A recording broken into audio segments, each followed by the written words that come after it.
What is going on, guys? Unsounded Gaming here. We are here on just a normal talking, yeah, talk. I have some Minecraft playing in the background. I don't normally post this as much, but it was the easiest thing I was doing. Like, I can record real quick and do something proactive at the same time. But today's video, it's gonna be more serious. And it's gonna cover a couple of topics, mainly just gaming in general and how gaming has changed for the past couple of years, and Coppa. I know a lot of YouTubers are covering Coppa,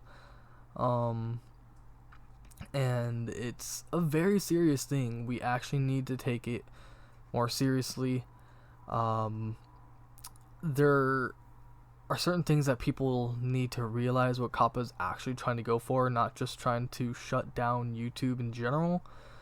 And there's also things that people need to actually realize. It is a serious thing, and you can get in a lot of trouble for if you don't pay attention to what you're doing on YouTube. If you're a content creator, you really, really need to focus on what you want to be next year, because your content's gonna have to change. Everyone's content is gonna have to change in some way, shape, or form. If it's based off your editing, if it's based off your thumbnails, your channel like description, your gameplay itself, the title of the video, everything, it's gonna all have to change according to Coppa if this goes through. It's not 100% gone through yet, as of December 2nd, 2019, but it has an extremely high chance of going through. And we need to actually think about it, because the fine is 42 grand if they think your video is not child friendly when you have it child friendly, like title is child friendly. Or family friendly at that most.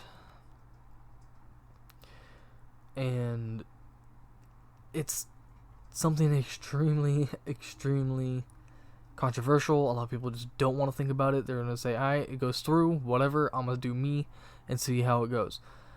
That can work for some people, but it's not gonna work for everyone. And if you're a content creator like me, and you do video games, especially video games,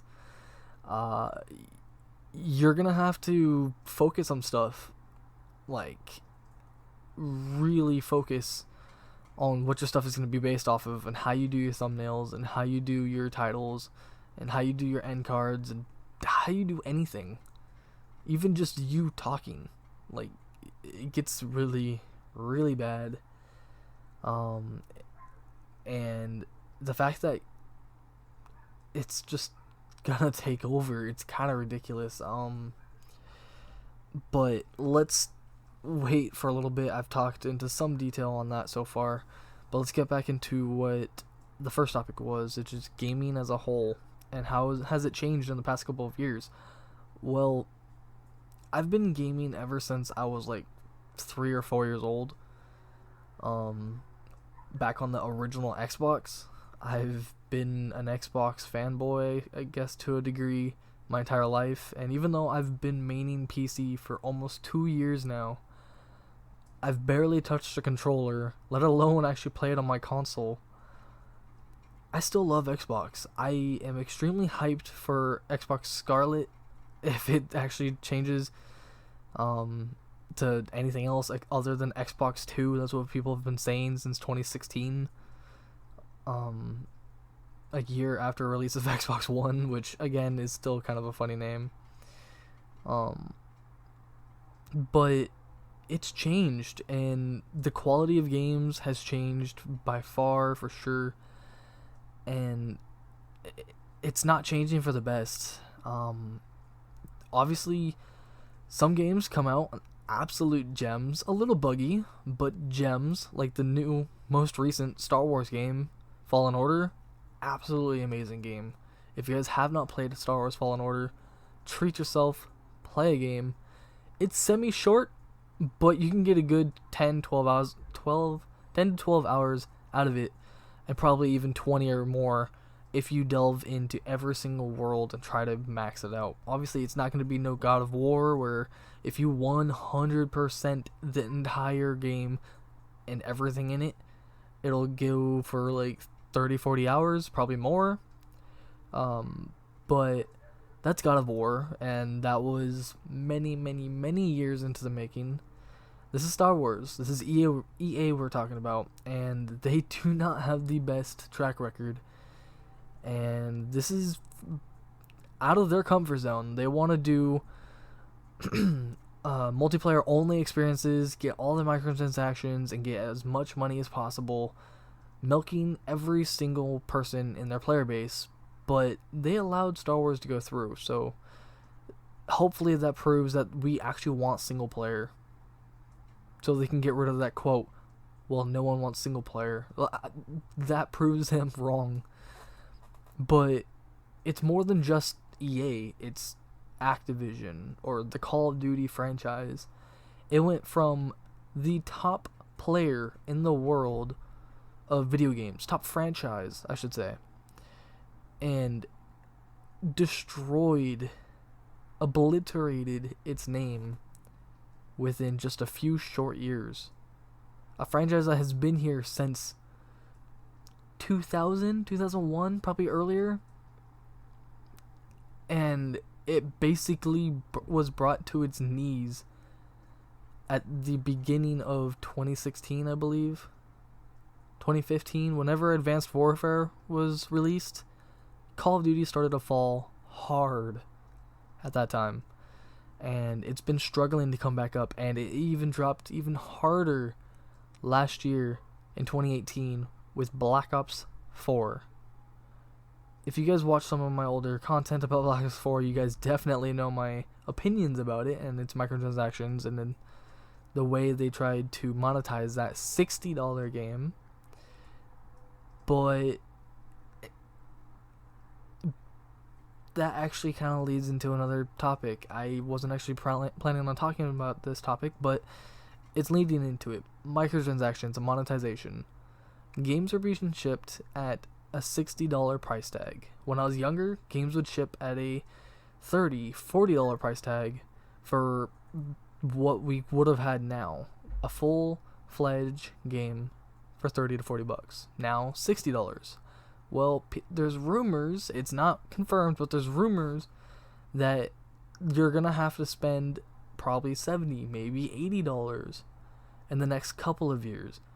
And that's, for gamers on a budget, that's hard. That's a lot of cash to fork up, and that was even a lot of cash for me to fork up a couple of years ago.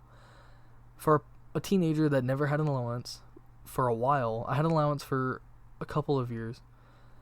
It was hard to buy games. It was hard to get the new consoles. It was hard to get replacement parts if I threw a controller, or if I broke a controller, or if I used it so much that the thumbsticks would squeak and break.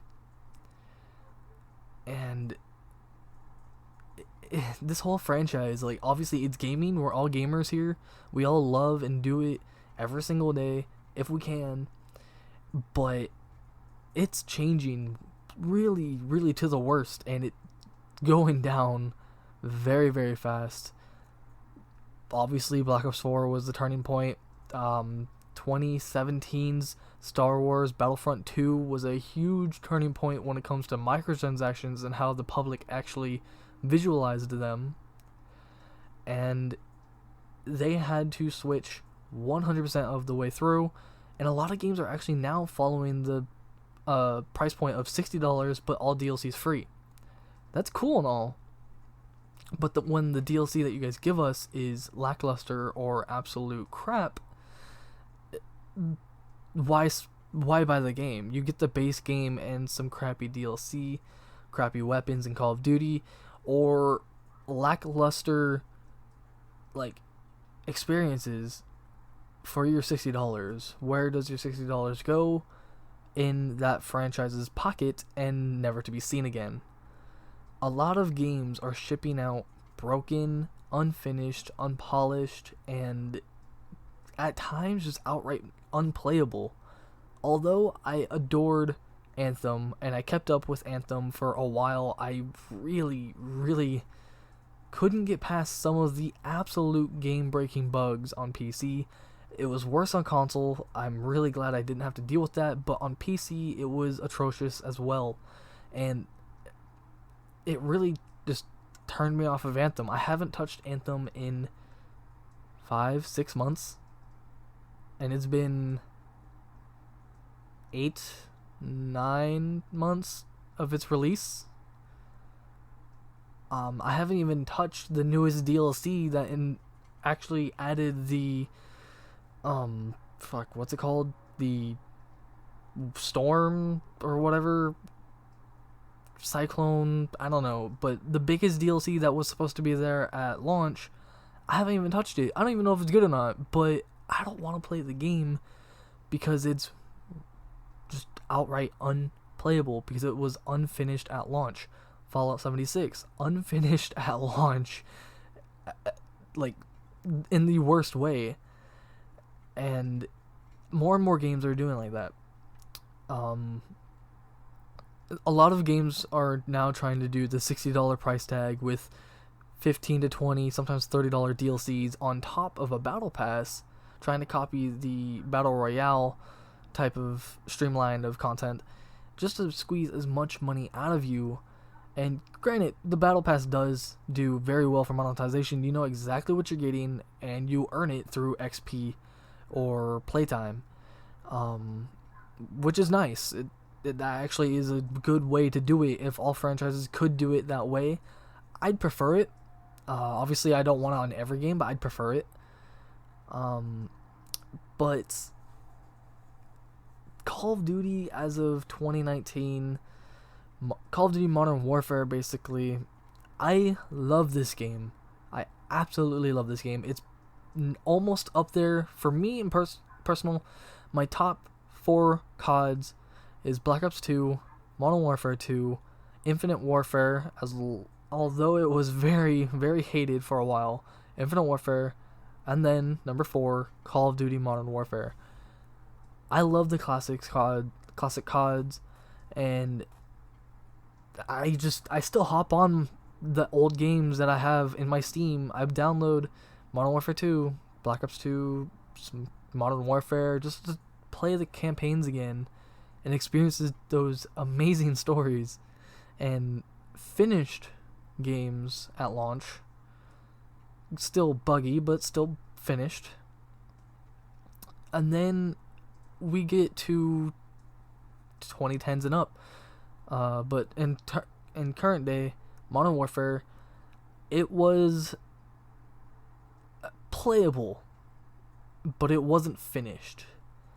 And that can't be what we're doing every single year in the Call of Duty franchise. It's just going to ruin Call of Duty, Activision, all of the publishers like Treyarch and fucking Infinity Ward and Sledgehammer. Actually, Sledgehammer is no longer a publisher. I forgot. Back of last year, Treyarch bought out Sledgehammer. Okay, never mind. And it's just really falling apart. Like, it's a good game. We're getting updates, but there's been changes that have been very controversial with the minimap and some of the HUD elements with the compass and everything, and people do not like it. Me, I'm okay with it. I don't need it to change. If they change it, okay, cool. If not, alright, I'm not complaining. I got used to it after a while, and it actually kind of helps to pinpoint certain things. But then you just have the communication where it's very mixed matched, very jumbled up, and we don't fully understand what's going on at all, really. Unlike the olden days where we tweet out something, they'll respond within minutes, if not an hour or two. Now, we tweet out something, yeah, they'll respond, but with zero context of what we actually asked. And yeah, like, it's not turning out so good for game publishers and game companies, and I really wish we can turn it around. Let me know what you guys still play. Do you guys play Call of Duty? Have you guys stuck with it throughout the past couple of years? Have you guys enjoyed Modern Warfare? Are you guys enjoying any other game out there? If you are, put in the comment box below, and I'll like it if it's something that I actually might try out if I haven't played it yet. But yeah, so if you guys did, leave a like, subscribe, leave a comment in the comment box below, and as always, I'll see you guys next time. Peace.